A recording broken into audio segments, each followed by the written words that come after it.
Teraz vám porozprávam o príbehu zo základnej školy, s ktorým sa pravdepodobne vo vašich očiach veľmi strápnim.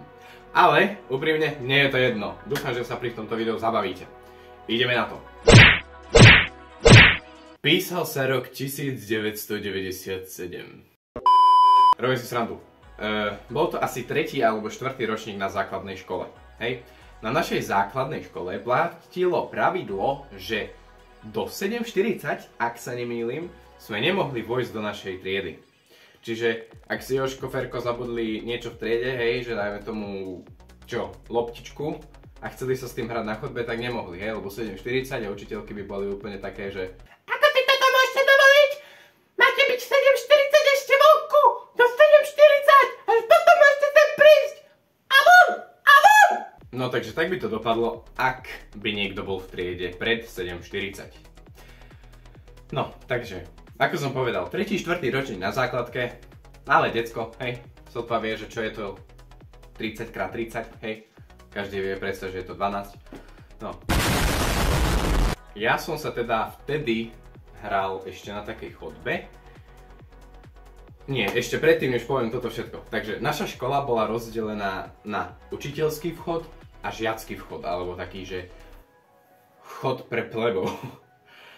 A tak teda, ja ešte vtedy s mojimi dvoma vtedajšími kamarátmi sme sa hrali štýlom, že sme sa naháňali, hej, ale to bolo také kamarátstvo na jeden deň, hej, potom som nejak získal averziu voči nim. A tak trošku som sa s nimi moc extra nebavil, ale to nikomu nevadí, predsa, však život ide ďalej. Hrali sme sa takú hru teda, jak sme sa naháňali, hej, neviem, či bolo obdobie zimy, leta, nemám poňatie. Tak proste, hrali sme sa, bla bla bla. Oni vybehli von, hej, dvaja tí nemenovaní kamaráti vybehli von. A ja som dostal taký nápad, že im chytím tie dvere, hej, čiže to bolo asi nejak tak. Nedostanete sa dovnútra! A v tom zrazu došla učiteľka. Jaj, ako si to môžeš dovoliť? Salaciaš ľuďom, blokuješ dvere, blokuješ príchod! Okamžite pustite dvere a choď si sadnúť! Tak ja som si potom sadol na lavičku, čo sme mali tak na chodbách lavičky, tak som si sedol na lavičku a čakal som do 7:40. 7:40 odzvonilo. A išiel som si sadnúť do triedy. Sadol som si do triedy, bla bla bla, ha ha ha, bavil som sa, žil som. V tom zrazu prišla triedna učiteľka, tuším, a že poďte vy traja, volajú vás. Tak ja taký, že asi bude nejaký problém. A pravdepodobne už som možno vtedy aj vedel, že čo bude problém, ale nehal som to tak. A došli sme do kabinetu pani učiteľky. Tak som teda sa postavil, hej, a išiel som do toho kabinetu. Ešte predtým, než poviem, čo pokračovalo, hej, tak myslel som si, že fakt sa nič nestane, hej, že zabavili sme sa, pustil som ich donútra, nič. Pani učiteľka triedna, váš jeden žiak blokoval dvere iným žiakom a...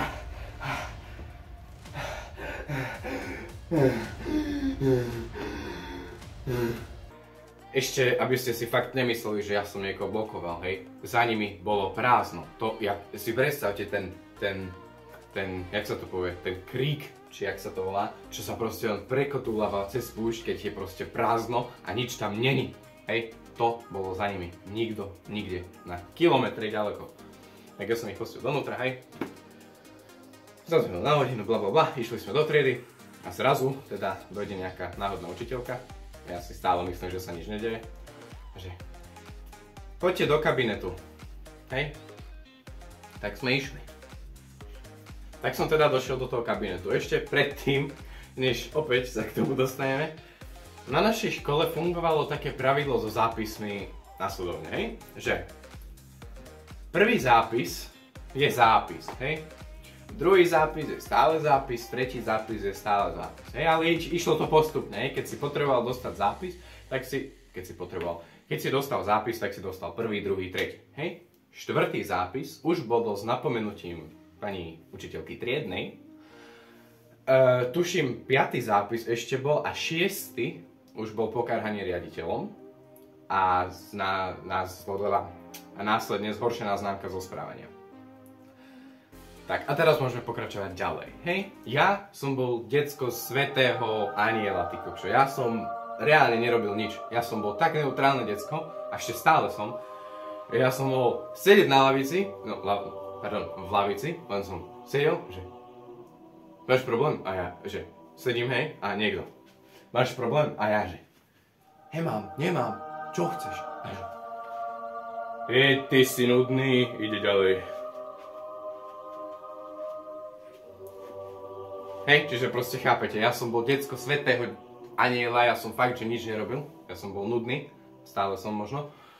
A tak teda, došiel som do toho kabinetu, hej, a tam stál pán zástupca, hej, zástupca pani riaditeľky, hej, zástupca, spolu s mojou triednou, hej. Tak, ja tam dojdem, spolu s tými mojimi dvoma vtedajšími kamarátmi a že dobrý deň.